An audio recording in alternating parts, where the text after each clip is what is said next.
chủ mưu vụ môi giới hối lộ cảnh sát giao thông ở Đồng Nai lĩnh 9 năm tù. Bị cáo Trần Quang Tân, 42 tuổi, tài xế riêng của nguyên trạm trưởng trạm cảnh sát giao thông Suối Tre bị Tòa án Nhân dân tỉnh Đồng Nai tuyên án 9 năm tù. Ngày 2 tháng 4, sau 3 ngày xét xử, Tòa án Nhân dân tỉnh Đồng Nai đã tuyên phạt các bị cáo trong vụ án môi giới hối lộ xảy ra tại trạm cảnh sát giao thông Suối Tre.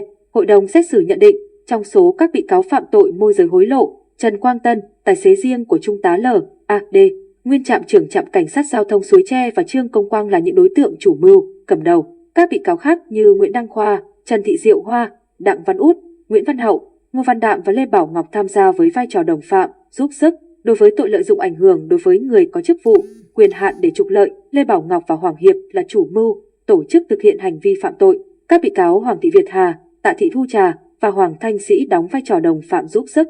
Hội đồng xét xử đã tuyên phạt Trần Quang Tân 9 năm tù về tội môi giới hối lộ. Cùng tội danh trên, bị cáo Trương Công Quang bị tuyên phạt 7 năm tù, Nguyễn Đăng Khoa 6 năm tù, Trần Thị Diệu Hoa 2 năm 6 tháng tù. Các bị cáo Đặng Văn Út, Nguyễn Văn Hậu và Ngô Văn Đạm lần lượt nhận các mức án 2 năm 6 tháng 2 ngày tù và 3 năm 6 tháng 2 ngày tù.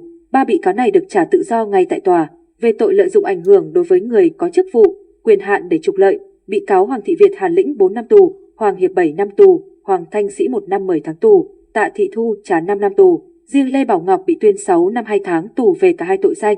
Theo cáo trạng, từ tháng 1 năm 2021 đến tháng 9 năm 2022, Trương Công Quang đã câu kết với các đồng phạm thu tiền của các chủ xe, tài xế vi phạm luật giao thông đường bộ với tổng số tiền hơn 2,7 tỷ đồng, nhằm bảo kê, làm luật và hối lộ cảnh sát giao thông để bỏ qua vi phạm. Điều tra mở rộng cho thấy, từ tháng 3 năm 2021 đến tháng 9 năm 2022, Nguyễn Đăng Khoa đã nhận hơn 1,2 tỷ đồng để thực hiện hành vi tương tự.